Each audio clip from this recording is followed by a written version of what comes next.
Do. What if I told you all you knew was an illusion, confusion untrue? They say the pages of history are written by those who claim victory, controlling minds for 2,000 years, kept us in line.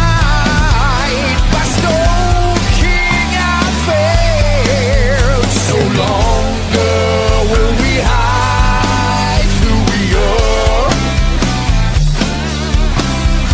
We're stronger together by far.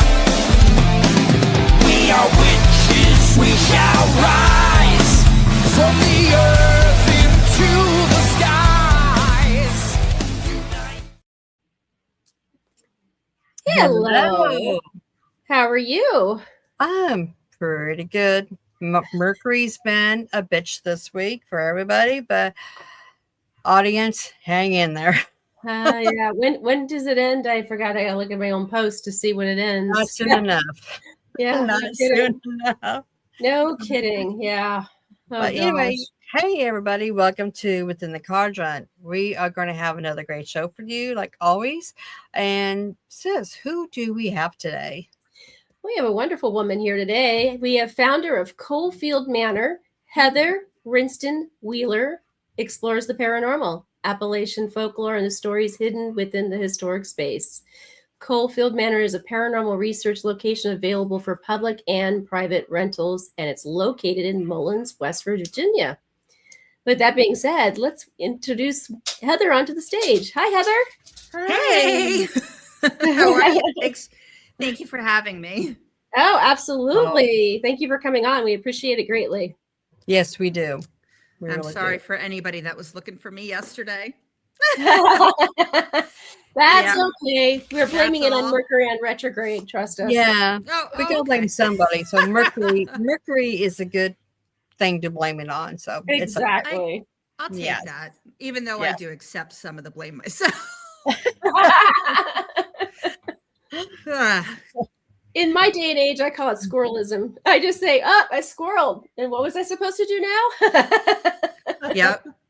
Well, that's what was that old line I saw somewhere, and I loved it. It says, "I do not have ducks. I do not have a row. I have squirrels, and they're at a rave."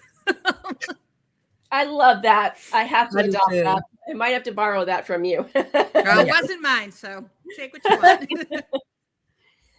Well, Heather, tell us about the Coalfield Manor. I'm so curious. I have a couple that I do some podcasts with, Ghost of Tennessee. You probably know Mark and Emily Ann. They go to you guys quite often, apparently, and I've heard about it through them. But I would love to hear more about it from you. So we are located in the old funeral home. The building itself was built in 1918 after a fire leveled it. It leveled pretty much the whole town, and survived the next fire. Wow. And we can still, because I guess the bank next to us then burned a year later after this was built, or and the dates are a little Mm-hmm. I'm still trying to confirm a lot of things, but I get the general gist of it. We have char, my husband has pointed out to me lovingly, when he was doing work and some stuff in the ceilings and stuff way up on the third floor up against the bank building. He's like, yeah, wow. you could see where but they had already rebuilt this building in such a way that they had a lot of stonework, a lot of brickwork going on. So it did survive that. And the whole town has, been rebuilt, and there's been floods and one thing after another. But in 1961, the local funeral home moved in here from a different location. So the funeral business was already established going way back. But Sam Fogelsong opened up a funeral home in 1961 here, with niece and Neely as well throughout the years. eventually it became the Tankersley Funeral Home, and that closed down in May of 2004. So it's still pretty, it's a pretty recent place, and we snapped it up on a lucky Zillow search. Oh, wow. And yeah, because I would, look on Zillow and constantly, wanting to leave where I was. I've been looking for years, and I mean, mostly it was just dreaming. Nothing attainable, usually coming up with multi-million-dollar buildings and all this other crazy stuff, because I'm keyword searching funeral, asylum, doctor, anything, nursing home, anything that would pop up in the history of a building. And this one, we had been, mind you, traveling around the country, basically looking for where we wanted to go die someday. We packed up the kids, the camper, the dogs, everything, and just started picking a different state every year. And each year, coming from Massachusetts, we would head south a lot. And anytime we went south in any way, shape, or form, we would stop in West Virginia. So we had stayed all over the state. I started it at first wanting to do genealogy research, and then we just loved it so much we kept coming back to see different areas. And this popped up, and I was like, oh, and I already loved the state. I had already found that I had roots here in the state. It was just, my husband he loves motorcycle riding, so the hills are gorgeous for that. He comes from dirt bike riding when he was younger. We are 2.5 miles from the Pinnacle Creek trailhead on the Hatfield-McCoy trails. Can ride right out of the garage. So we're just, everything is just, it was so perfect for us. And it was a funeral home. And I was like, I had shown it to Bob, and he blew me off.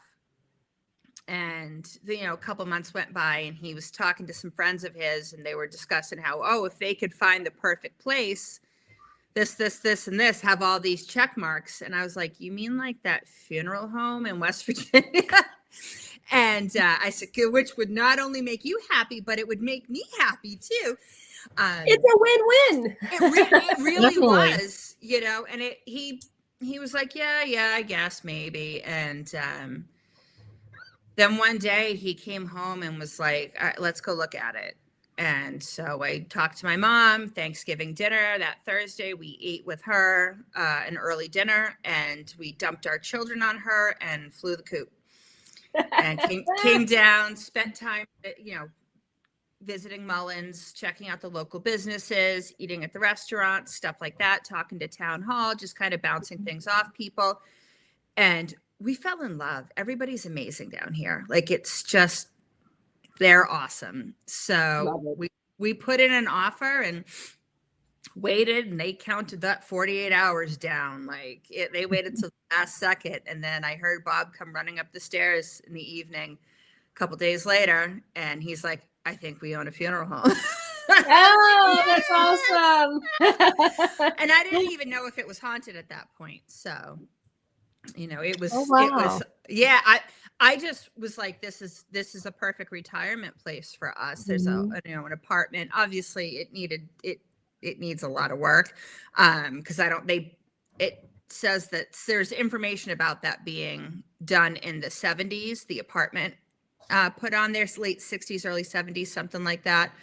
And I'm sure, there's so much space, and it's like a beautiful, apartment, but it's very 1970s, carpet in the kitchen and, all that stuff. Yeah. Although some of the tile in the bathroom makes me think it might have been earlier than that, that we found under the rug in the bathroom, because there was also carpeting in the bathroom. Because that's awesome. Yes. So, but I remember that from the 70s as a child. Some people, we actually very briefly in my house had carpet in the bathroom, and then my mom ripped it out. But yeah. But the tiles are nice and small and little. They're like those little, they're just beautiful. The little mosaic kind of. Right. Little mosaic. Wow. Yeah. So we're trying to save that. but we'll renovate the apartment and make it some modern living, and then we can move upstairs. That's the goal. So the apartment is upstairs from the funeral home. Yes, it's okay. Third floor. Yeah, it's on the third floor. Gotcha. So wow. Oh wow. That's incredible. So right now we're living in a casket display room where you would Oh. my store is in what we imagine was their sales office. Right. It was the nicest room, in the building and stuff. And so we imagined that this was it. And then there's a big accordion wall in the back of my little gift shop. And if you go behind that, it's just a row of beds because that's where we're all living till we can move upstairs. Right. Wow. That's awesome though. That is really cool. I know. It's really awesome. So obviously it is haunted. It is. We closed on it on, I think, January 8th, 25, and we drove straight down. We got the keys, we came down, we went around, and Bob was looking around, of course, because he's like identifying, okay, where's all the light switches, where's this, where's that? And I'm like upstairs doing an EVP session on the second floor, and I got a response right out the gate, and I was shocked.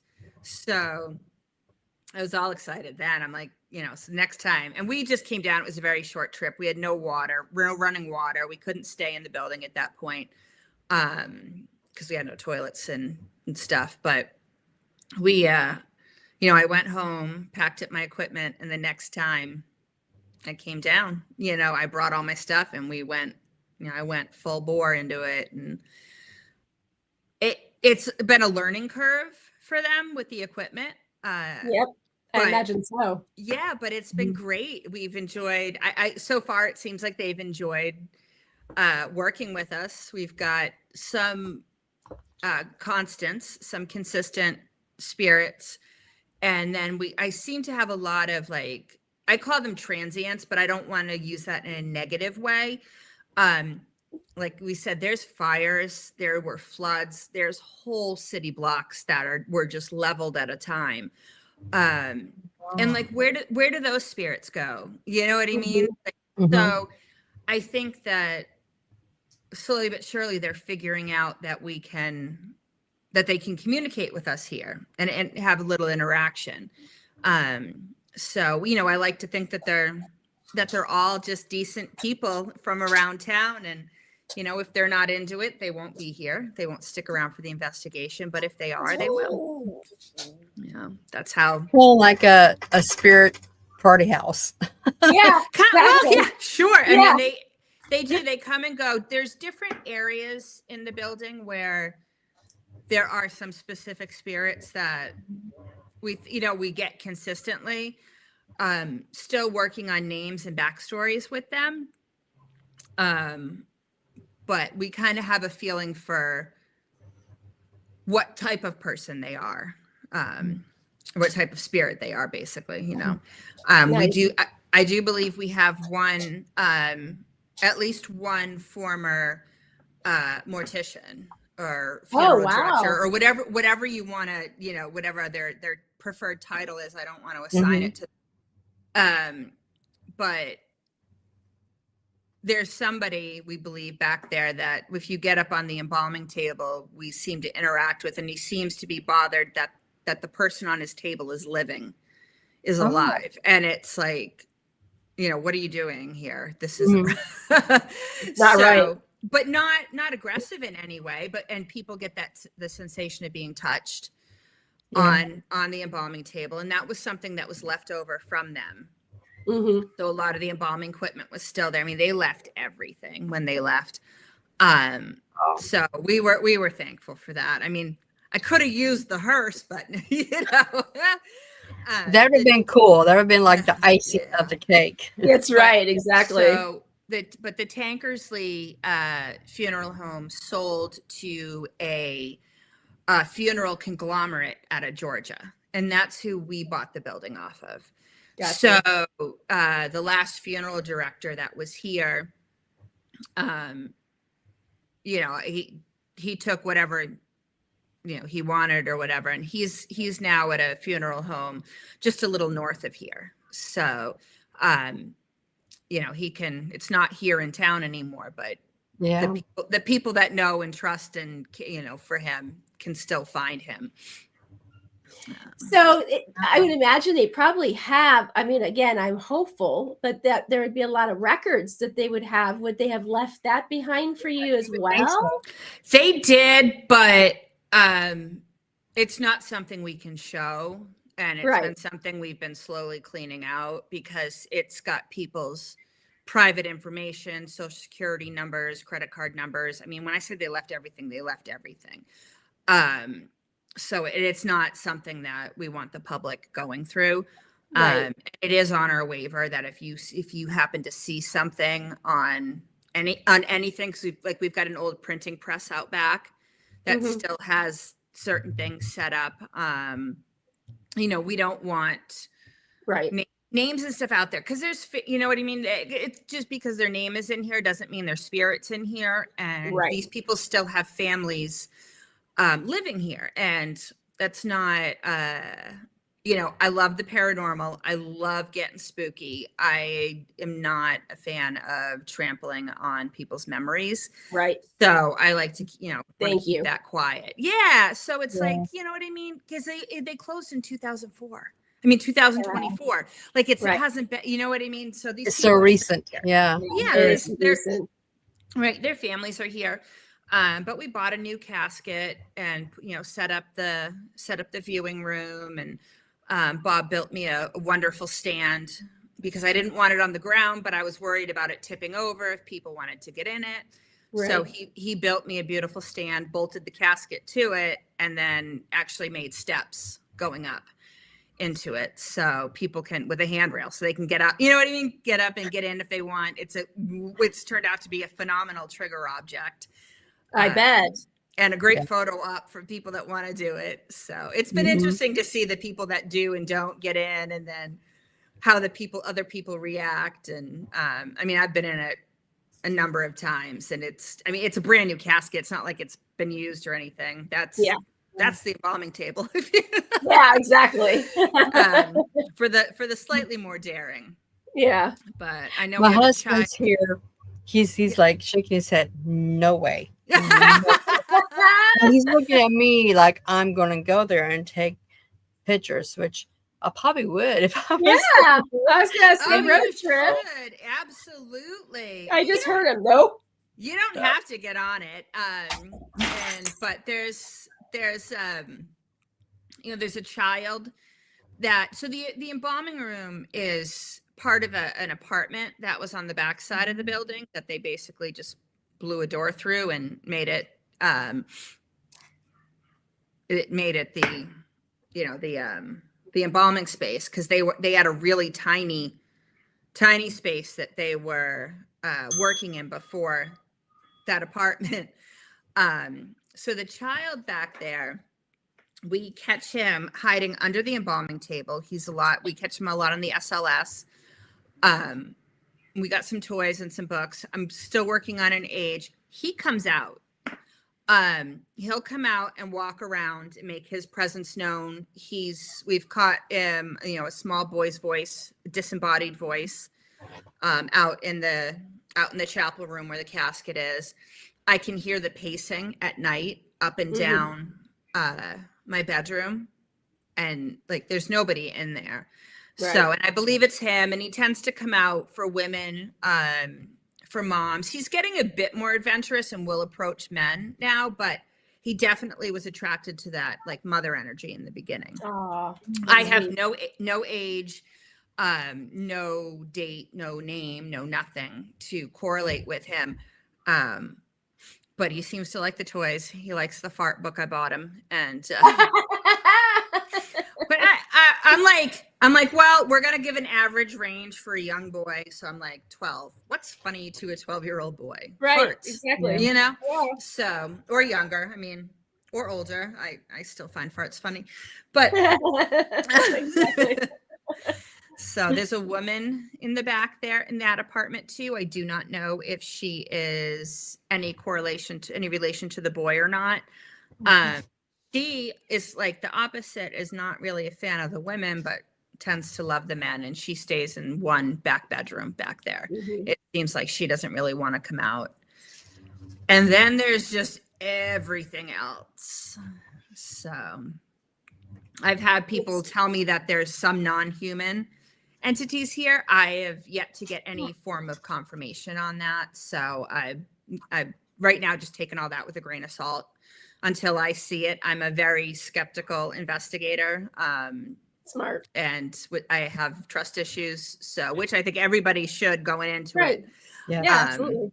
But yeah, so It's interesting because I did an investigation in Southern Arizona at the Clifton Hotel, and it's smack up against a morgue, funeral home morgue. And I did get the opportunity to go into that building and be able to investigate it. And they've turned it into a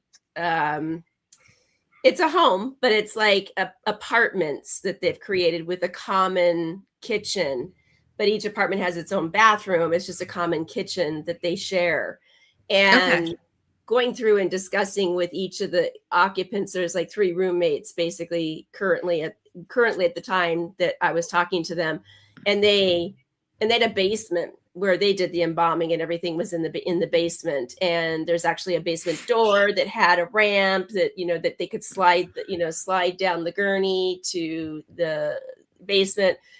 And it is very active, and there are transients that come and go. It's really interesting that they may not have even had their time at the funeral home, but they found it and end up there. So it's really interesting that you said that, because it must be some sort of a common thread within the behind the veil, basically. Maybe. Yeah, I mean, there's a lot of things going on here. We're at the confluence of one larger, one smaller river that come, they come together just down the end of the street.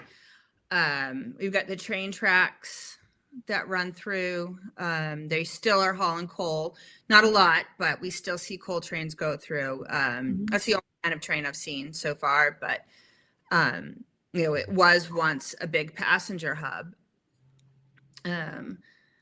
Mining disasters, things that have happened, just illnesses, sickness. The mine wars weren't so much over here. They were a little further west of us. Actually, Matewan has a wonderful museum on the mine wars. If people want to ever look into the history of it, it is fascinating, because you would think, does the U.S. government want to drop bombs on its own citizens on its own soil?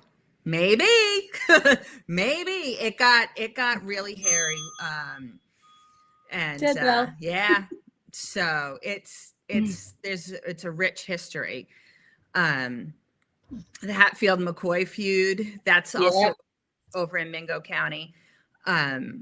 It's just the history of, and people, they were self-sufficient down here. So each village was taking care of itself.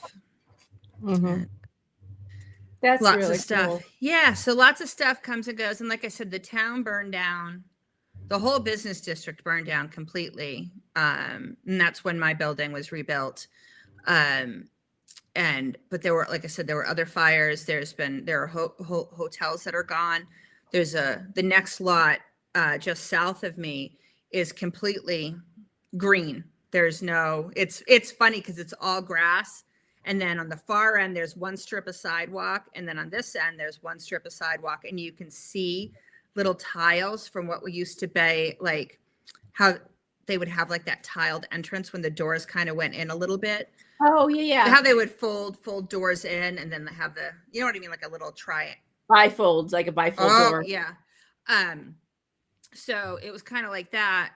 And like you could see the tile is still out there. They're going to build a new fire station over there. But if you think about that whole city block, there were restaurants, there was a radio station, there was all sorts of businesses over there. And I'm going to assume, because every block has it, apartments upstairs. Mm-hmm. Because all through the downtown, there's all of our buildings seem to have had, apartments on the upper levels. So, where did they go? What are they doing? Right. You know what I mean? It's just, and I'm sure they're still kicking around town, because I do believe that we go back to the people, places, and things that we loved. Like, absolutely. Yeah. Because that was one of the big things. People say, oh, you're exploiting our loved ones. And I was like, well, I don't think they're here. Right? I don't think that our like, why would you go back to the funeral? Like, right. Why would you be there to the funeral home? Right. And if that's the case, wouldn't they be, if they're stuck to that, why wouldn't they be stuck to where they died? And none of this is true. It's like, try containing that energy. If they're going to go where they want to go. It's either like an energy imprint, or it's fragmented. Our souls can fragment, and so we can be in multiple places at multiple times. I mean, I could be with Chrissy, I could be with you, I could be at Disneyland all at the same time. So, our soul can do whatever and go wherever they want. And if the funeral home was a peaceful environment, they can certainly go there and hang out for a little bit and then take off and go somewhere else. It's not that they're stuck there. There's no exploitate, whatever that I can't say the word. Expectations. Thank you. Right. So it's just, I don't think that it's not like they're earthbound. You'll see that in jails a lot more, where they purposely will, because they fear judgment. So they'll fear the judgment, so they won't go on to the other side. They'll make it their own private hell. I've encountered spirits where they do that in a jail, for instance, but a funeral home, no. Everything here, I have not found anything here that is aggressive. Right. Grumpy, yes. Mm-hmm. But aggressive? No. Yeah. Like, it's not.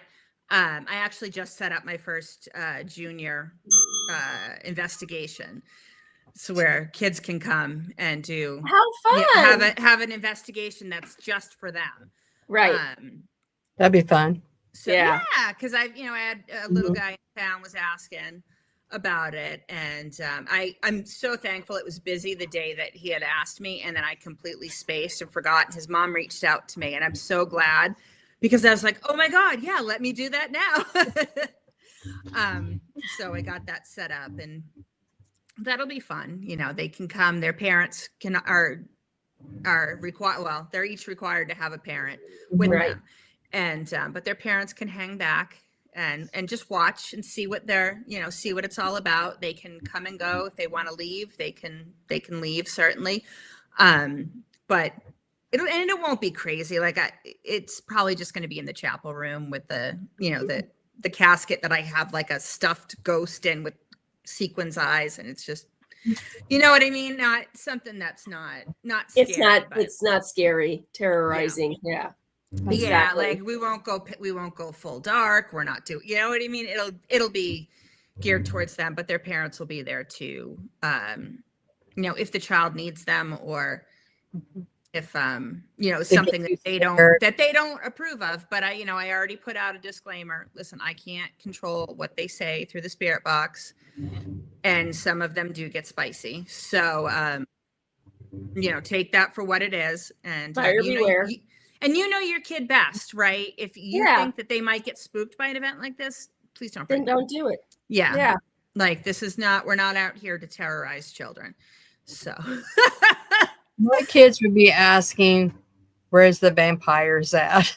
No. That's what they'd be asking. They would see a casket and they'd be expecting, oh, there's a vampire in there. Let's Well,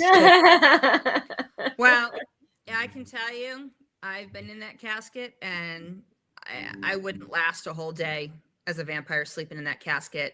Bob put because it's not made to hold a living person, so we had to kind of bring it up a little bit. So Bob put some brackets in that's holding some plywood, and then I just put a yoga mat on top of that. so that you're up a little more. So if you're laying in there for a photo op, you can actually be seen like you would see, like you would view a body. Right. But you know, they can get in and out, and It'd still be cool. It'd still be cool. Yeah, All right. exactly. So what's how many places, or I should say, what is one of the places, locations that you have been to that you absolutely love to go back each time you're near it? Wilson Castle in Proctor, Vermont. That is my that place. The owner, they have my heart. The caretaker there, and they're all like family to each other. They've got my heart. That building is incredible. The love that it's family owned. It's still owned by Colonel Wilson's granddaughter. It's just, you know, it's got an incredible backstory of European wealth, importation of European workers to build the place, abandonment, loss of children. Like, it's just, there's so much. And then like the Wilsons, when they moved in, he was a radio engineer. So like he helped set up radio towers and stuff for the Vatican and for like big. So it's full of all these gifts that were given to him. Oh, wow. As a thank you for the things that he helped, when radio communication was really taking off, Right. Back in the day. And he helped put in these towers and stuff. So it's interesting. And I feel like they know how to talk up there, because they're very versed in and it's just amazing how it's just so incredible. Like they do day tours. If you don't want to do paranormal, if you just want to do a history tour, go do one if you're ever up in Vermont. And it's just tucked in the mountains. Absolutely gorgeous. It's only like an hour from Lake George, New York. So if you're, there, been around there. Never been there, but been around there. Yeah, it's got my heart. Yeah, it's got my heart. So I highly recommend Wilson Castle to anybody. Vermont's just a beautiful area to begin with, too. It is, and we used to summer. It's funny because as I've been here and I think back on things in my life, it's been very fortuitous that I'm here. Because my mother, like when I was a little kid, my parents would take me we vacationed to Vermont every summer. And we did a week in Maine and a week in Vermont. And one was a beach vacation, one was a mountain vacation. And one day my parents said, listen, if you want, we can just go to one and spend the whole time there. And I'm like, yes, please. I want to go to Vermont. And that's what we started doing. And we stayed, we would stay there. And when I saw this place as an adult, I remember pictures of it from my childhood. My mother had taken me. They had just started the history tours back in the 80s. And my mother had taken me to go see it. And so it's something that I always remembered because of this particular swing that they have out on the veranda. So cool. But that's all in the mountains. And whenever we went there, I would always have queued up to listen to John Denver on the way up. It's part of the Appalachian mountain chain. It's, it's just, and then come to find out, I actually, part of my lineage comes from West Virginia, and so it all starts to make sense afterwards. All the puzzles put it together. Yeah, a journey, like almost a full circle journey, coming right back to your roots again. How cool is that? It's amazing. But then, other places that I love up there, the USS Salem is awesome. The SK Pierce House is awesome. We've done those over and over again. They both have wonderful caretakers. Amazing. You actually have a sailor to help you on the USS Salem. He's the guy is actually like, he loves that ship. This is his life. Right. And don't call it a boat. He won't like that. I did that. And you know, the S.K. Pierce house was lovingly restored. Yeah. That it is meticulously restored Mhm. by this one man who basically put his blood, sweat, and tears into the whole house, room by room by room by room. Wow. Is And that Ken Watson? It's Ken, yeah. Yeah. Yeah. Yeah. So He also it's did a book on it too. Yep, On the I have that book. Yeah. I Yeah, I know thankfully have a his copy wife. of it. Yeah, his wife Oh, is a you know Mimi? spiritist. Yeah, I know Mimi. Yes. Yep. Mimi Yep, was yep. the one who did the spoon bending for us. Oh yeah, that's Yeah. right. That's That's Mimi. awesome. Yeah. Yes. And we've known Marion, who's their one of their caretakers there for years. Yeah. And one of my good paranormal investigating buddies is there as well. And it's all good. It's, you know, he actually, I got to plug him because I have to. So he's done a book on some of his haunted locations. So Bradford Scott is the author, and it's called My Haunted Journey, and it's on Amazon. It's amazing. He's also got Wow. a fiction story as well, and he's got more of the location books in the works. Cool. So Well, sis, you know what I'm thinking, don't you? Yeah, I do. Road trip. Yeah. Well, not road trip, but just let's get him as a guest. Yeah, let's get him as a guest too. oh, yeah. you have to. You have to. I'll get you his contact info. Oh, that'd be You have great. to- he's amazing. Yeah, he's been investigating for a while, and I mean, he's the guy that when I want to get spooky, he's the one that I go. He's the one that I go with, because while he spooks really easy, he'll keep going. You know, he'll keep going back, and it's just funny. He's the perfect blend of being willing to do the dark stuff and has a great sense of humor about everything as well. So Yeah, give me his information. I will. I'll get that for you. Now, for you to reach out to him. speaking of the SK Pierce house, you spoke of Marion. How's she doing? Because I know she had surgery, because she was going to come on the podcast, but she has surgery at that time, I think on her hip or something. Well, I'm gonna leave that to her posting whatever. I'm not gonna speak to that just because it's her private medical. What's public is public, I guess. Right. But she's awesome. Everybody loves Marion, and so definitely Awesome. I have to reach out to her here. Yeah. And then I keep forgetting. And then I just can't wait to get into some of the places down here. It just, it's hard, when I'm by myself and stuff. But I'll get it eventually. I want to go see the old, I've seen the old hospital on College Hill. I've been to it outside, never been in, because they were closed the 2 days that I went, just for a day, just for a day tour.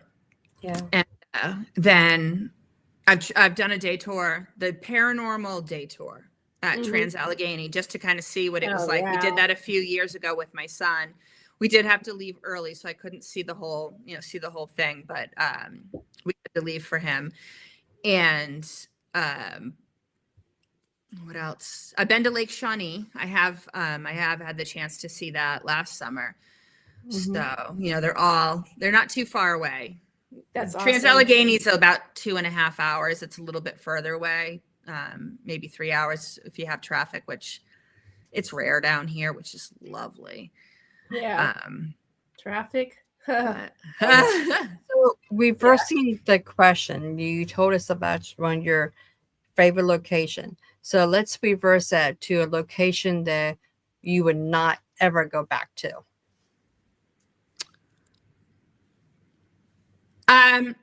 Okay, here's my controversial take on this. It'll depend on how the ownership plays out, but possibly the Conjuring House. I've been there twice. It's a phenomenal place. First time was when the Heinzens were there. Second time was unfortunately under Jacqueline, and she kind of put a huge damper on our night. And you know, she wasted a bunch of our time and then had me kind of like just in a mood the rest of the night. You know what I mean? And so it just takes We know. yeah, it ruins it. You're not the first one to explain the same situation. So it depends. Totally understandable. If it ends up with Jason, I would definitely go back there because it's just such a beautiful, beautiful history and house. And I would never go to the Warrens' house for numerous reasons. Now, I have to put out a full disclaimer here. I adore Matt Rife. Absolutely adore Matt Rife. I think he's funny. I like his humor. I like the darkness of his humor. It's a joke. I get it. But as far as a paranormal location goes, they've got the Warrens' house so twisted, and they're saying that they're, you know, trying to keep up the memory of the Warrens' legacy alive and everything. Well, here's my where I get hung up on it. Lorraine said her house was so the artifacts and the house were separate. She had her house paranormally sealed, right? This is her words. She would have blessings done and nothing could get into her house. Right. How is her house haunted? Right. So then we go to the artifacts and we're talking about all that stuff in there, and we're, you know, preserving the Warrens' history. Lorraine Warren's last wish was for all those items to go to the Vatican upon her death and the public not have access to them. Right. So what legacy are we upholding? Like, what exactly are we doing here? Right. And I don't like the any place that charges you to review your evidence before you can post it. Right. I'm all set with it. All set.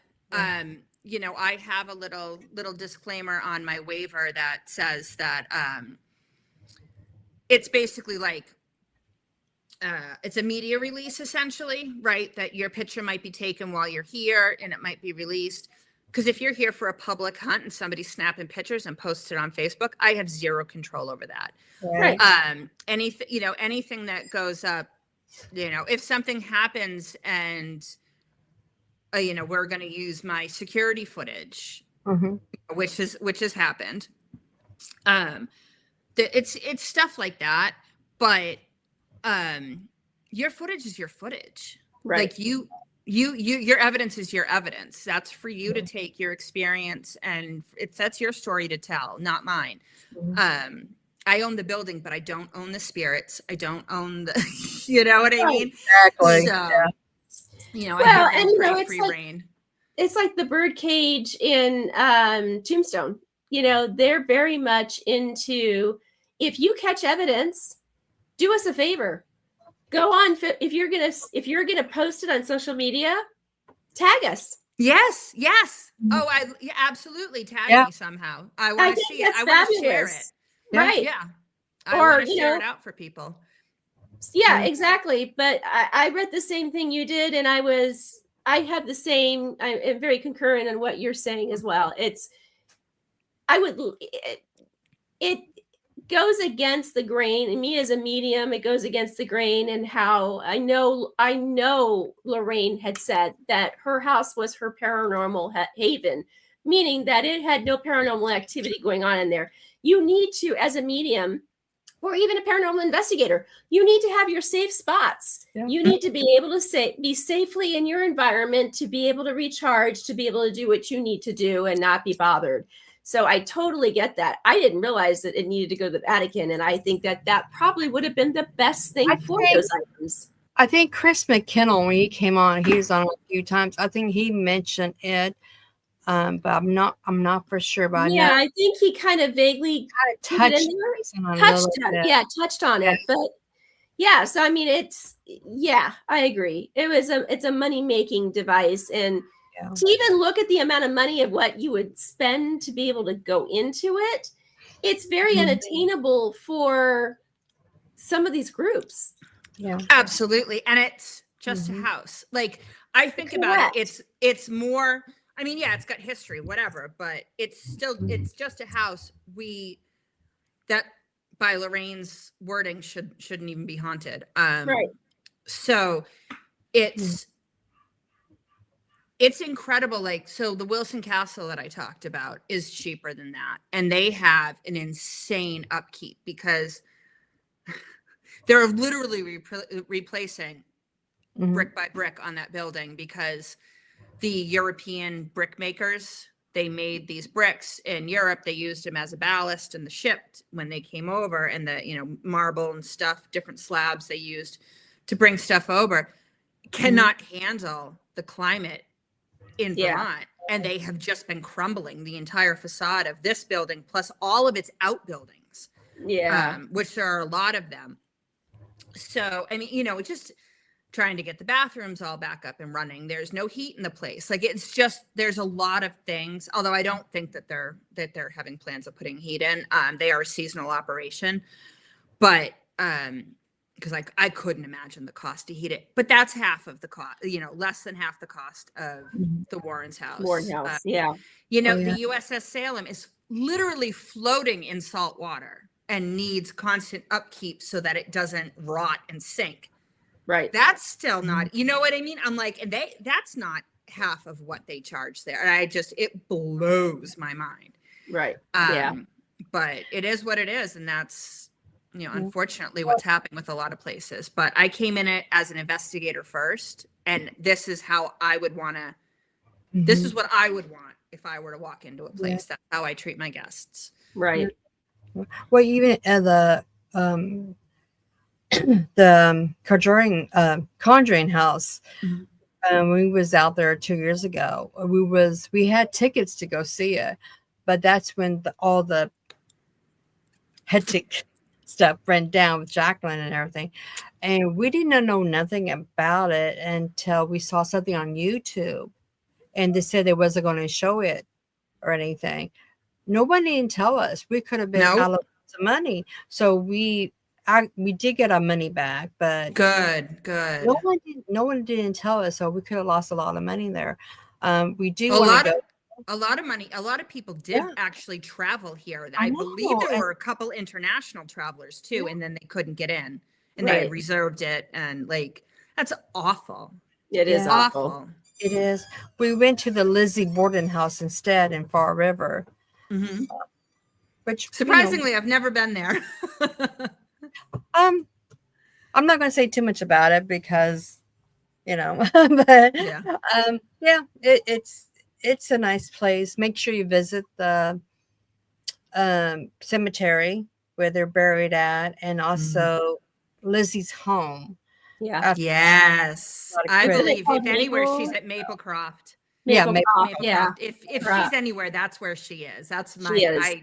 You know, that would be my belief. She hated that house. She's not at the Lizzie at all. She is. I mean, she's at Maplecroft. Yeah. Well, the thing is that maybe it's just me. I don't know. I think Sis kind of sides with me here, though. When you go to the Lizzie's house, first thing you see is a mannequin that's supposed to be Andrew. Right. Lying on the couch with a sheet over his head. And sometimes they put blood on the sheet and sometimes they don't. Well, paint or whatever, you know. And then they have an axe down below by the couch leg, you know, just to show off. But then you walk into the dining room. Now you have like 6 to 8 pictures of Andrew after he got axed. Yeah, the real life photographs. Yeah. I mean, can you just imagine him being there and looking at the mannequin, looking at those pictures day in and day out? I mean, it's really sad. Yeah. And most spirits don't want to be defined by that one moment in time. You know, no. It's been proven with the Lizzie Borden house through I believe it was Amy and Adam Berry that went there, and they actually got more responses at Maplecroft from her and talking about her life, everyday life there than they did there. And one of the things that was caught in the Maplecroft house was tired of talking about the acts, the murders, the blood. Mhm. They're done with it. To have to So- relive that over and over again is incredible. I hope that is true. I know you're telling me the truth that you saw that, but I hope that is true because I do know of where Amy and Adam for Kindred Spirits have fabricated a story. Yeah, correct. For a Yeah. house. So, because the zombie boy at the Oliver house, that episode that they did, Well, they created that, and that they created the it was zombie a boy. complete no, they didn't. It was a complete. It's a complete and utter fabrication, and it just I lost. Correct. That's what I meant all by they respect for them. created it. It was a fabrication that they created. It Mhm. like he was just and that house is so active. So like in such a rich history. They were loyalists to the crown. Yeah. And the Sons of Liberty like ran them out with torches and all, like chased them down, and they fled their house with the clothes on their back and nothing else. Yeah. They had to leave the country. Now they were born here. Oh. They were born in the US, lived in that house their whole life, but lived, you know what I mean? Lived in Yeah. the area their whole life.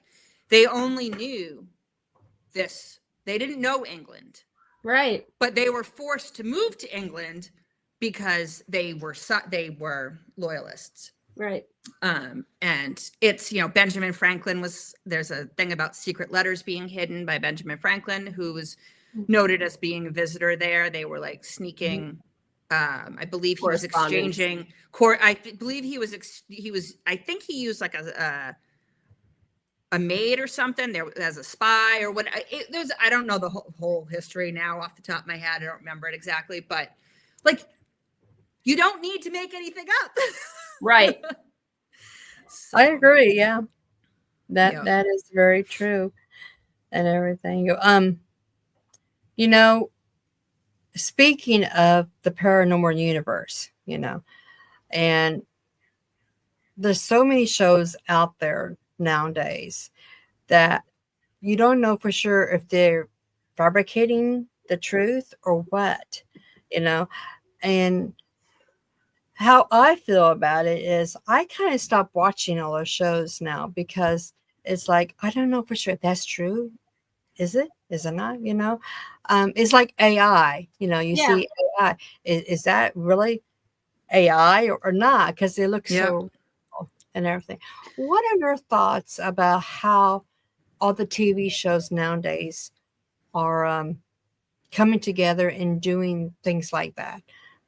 Stuff that's not true and everything. I mean, it sucks. That's basically the long and short of it. It's awful because these places have histories. They have wonderful, rich histories. Yeah. And we don't need to make anything up. Do you think they're watch them for entertainment? You know what Yeah. I mean? Mhm. I'll watch one for a location. If there's a location I want to visit, I'll watch it just to see the location. Yeah. Same But here. Yeah. You gotta take everything with a grain of salt. Mhm. It's you know, paranormal entertainment. Yeah, exactly. And as long as you're looking Online. at it that way, they're fine. You Right. cannot get ghost hunting tips from them because No. they do the most ridiculous things. Everything's a demon. Everything's a demon. Everything's a demon. Oh, everything. It's As a medium, I think I've infuriating. encountered one. So, I mean, literally. Grumpy It's just- entities. I mean, you touched on it. Grumpy entities.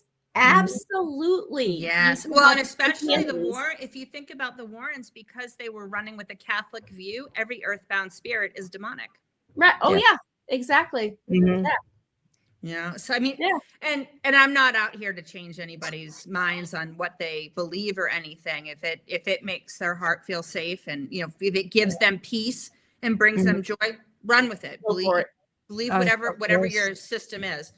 Mhm. Because God knows mine sounds wacky when I say it out loud. So I'm not one to judge. But yeah, I mean, we just got to take everything with a grain of salt. Let people have their fun and do their thing, and just know that some people lie. And kind of in relation to that, how about para-unity? How do you feel about bringing all the paranormal teams together as a unit, like a para-unity event? I love that, quite frankly. I just think that there's a lot of people that can't handle it. I have been blessed down here. Like I was an investigator, right? So I was a team member.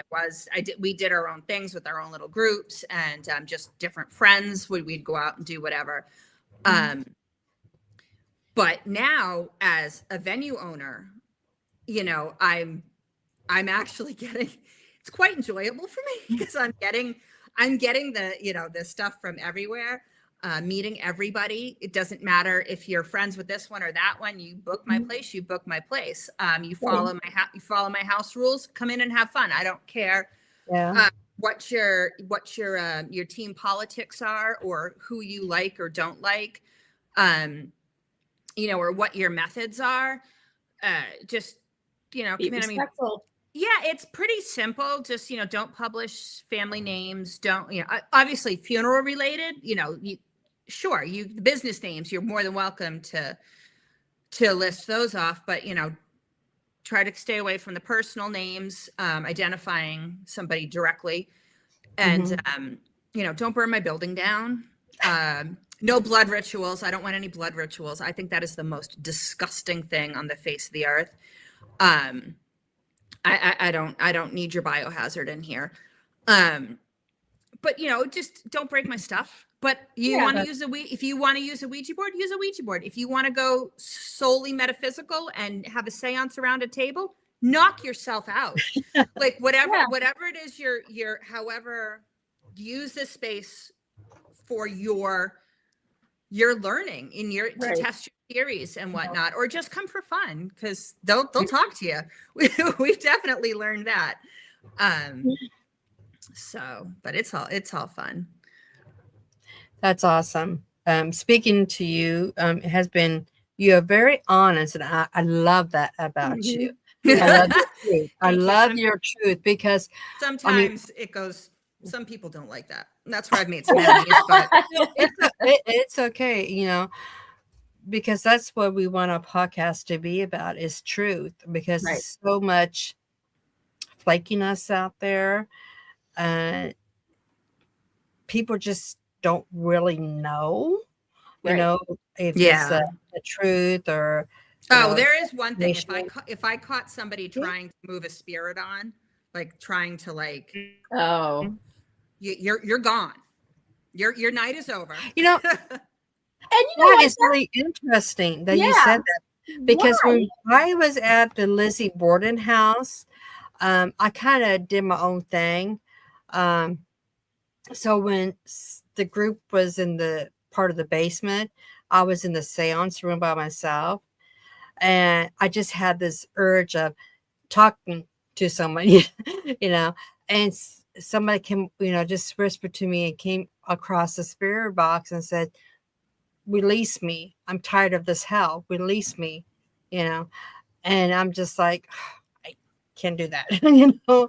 Well, I mean, it's okay to tell, you know, like acknowledge them that they're asking for that. And you know, it's okay to tell them you're not bound. Like you can come and go as you want, but to try to forcefully move them out or move them on, that's not a decision you should be making. That's for them to decide. Yeah, exactly. That's what I tell people all the time, you know, as a medium. It's like, yeah, I can bring water to you, Heather. I can't make you drink it. Yeah. True. Yeah. You know, I mean, so you can't force anyone or any entity or spirit to do anything that you want it to do. You don't have that power. No, and if they are here and see this as their home, they are welcome. You know what I mean? Mm-hmm. I have freely opened the door for them and said, you can stay. Like you know, and if teams are it's funny, like I'll talk to them, like if teams are being mean to you, tell me, do nothing. Or you know what I mean? Don't give them any response at all. That's the worst thing. Yeah. But I haven't had that happen yet. So far, there's always something going on, but it's happened at the Clifton Hotel. It's really funny because there's one team that we all know in Arizona that are kind of like one of those teams that, you know, those paranormal entertainment teams, you know, on TV. They're like them, but not on TV. but they do the same thing. There's they provoke, they piss the spirits off, things like that. And the general manager found out about that a little after the fact. And she told the spirits, she goes, you do what you want to do. She goes, it's totally up to you. Do you know that was the most quietest investigation ever? They badmouthed the hotel. They said there was no activity, yada, yada, yada. And, all of us that have had activity down there, we just go, hee, hee, hee, hee. Yeah. I mean, they're not stupid. They were going to react not however at all. they're who they were, right? Right. This is the way I look at it. Their spirit, they're people. They're people. They're flipping people. Like, right. Would you walk down the street and and tell somebody, just a complete stranger, to no, we don't do that. We smile and wave. Treat them that way. Right. Like you start out. I mean, if you get, you start out with respect. If you call me names, I'm throwing them back at you. But I'm not going to start it. Yeah. So.